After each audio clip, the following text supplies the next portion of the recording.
බොහොම ඉස්සර කාලෙකදී පිටිසර ගමක සිටි මහලු කාන්තාවකට කුකුළු කොටුවක් තිබුණා.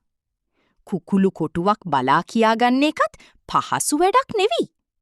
ඉතින් මේ මහලු කාන්තාව කුකුළු කොටුව බලාගන්න කෙනෙක් හොය හොයා නගරේ හැම තැනම ඇවිද්දා. ඒ නගරයට ගොස් මිනිසුන් කී දෙනෙකුටම කුකුළු කොටුව බලාගන්න එන ලෙස ඇවිටිලි කළා. ඒත් කිසි කෙනෙක් කැමති වුණේ නැහැ. අන්තිමේදී මේ කාන්තාව බොහොම දුකින් ආපසු එද්දි නරියෙක් මුණ ගැහුණා. නරියා කාන්තාව සමග හොඳින් කතා බහ කළ නිසා ඇය තමාගේ කුකුළු කොටුව බලාගන්න පුළුවන් දැයි නරියාගෙන් ඇහුවා. මටත් හරියට වැඩ තියෙනවා. ඒත් ඔබ බොහොම හොඳ කෙනෙක් කියලා මට තීරුණා. ඒ හින්දා මම ඔබේ කුකුළු කොටුව බලාගන්නම්. නරියා කටයුත්ත බාරගත්තා. හොඳයි, ඔබ කොහොමද මගේ කුකුලන් අමතන්නේ? මහලු කාන්තාව නරියාගෙන් ඇහුවා.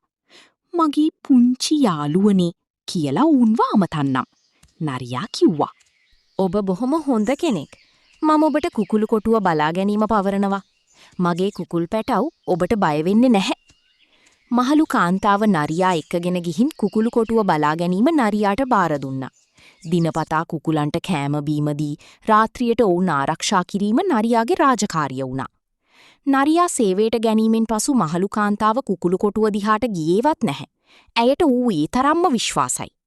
දවසක් දා අහම්බෙන් කුකුළු කොටුවට ගිය මහලු කාන්තාවට කුකුළු කොටුවේ සිටි රතු පාට ලොකු කුකුලා නැති බව දැනගන්න ලැබුණා. "කෝ මගේ රතු පාට ලොකු කුකුලා?" ඇය නරියාගෙන් ඇසුවා. රතු පාට ලොකු කුකුලා කොටුවේ ඉඳලාම කම්මැලි කියලා පොඩ්ඩකට එළියට ගිහින් එන්න ගියා. තව ටිකකින් නේවි. නරියා පැකිලීමකින් තොරව පිළිතුරු දුන්නා. ඊට පසු දින කුකුළු කොටුවට ගිය මහලු කාන්තාවට රතු කුකුලා මෙන්ම සුදු පාට කුකුලාත් නැති බව පෙනුණා. "අනේ මගේ සුදු කුකුලාත් නැහැ. ඌට මොකද වුනේ?" රතු කුකුලාට තනියට ඌ එක්ක එළියට ගියා. තව ටිකකින් නේවි.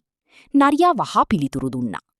පසුදින සවස මහලු කාන්තාව කිරිබදුනක් උණු කරමින් සිටියදී කුකුළු කොටුව දෙසින් ලොකු කලබගෑනියක් ඇහුණා. කුකුලන් මරහඬ දෙමින් කෑ ගැසුවා. මහලු කාන්තාව මොනතරම් කලබල වුණාද කිව්වත් කිරිබදුනත් ඔසවාගෙනමයි ඈදිවාවේ. ඈ දුටුවේ කුමක්ද?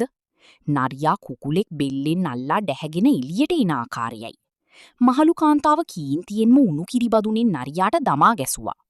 ඒ කිරිබඳුන නරියාගේ ඇගේ වැදී කිරිවලට උගේ වලිගේ අග කොටස පිලිස්සුණා. නරියා පස්ස නොබලාම කැලේට දිව්වා. ඒත් කිරිවලට පිලිස්සුණු නරියාගේ වලිගේ අග කොටස අදත් සුදු පාටින් තියෙනවා. කපටි වැඩ කරපුවාම ලැබෙන දඬුවම්වල සලකුණු කාලයක් ගියත් මැකී යන්නේ නැහැ. පුංචි දරුවන්ට මෙවැනි රසවත් ආදර්ශවත් කතා නැරඹීමට සබ්ස්ක්‍රයිබ් කර බෙල් සලකුණ ක්ලික් කරන්න. කතාව හොඳ නම් ලයික් එකක් දාන්න.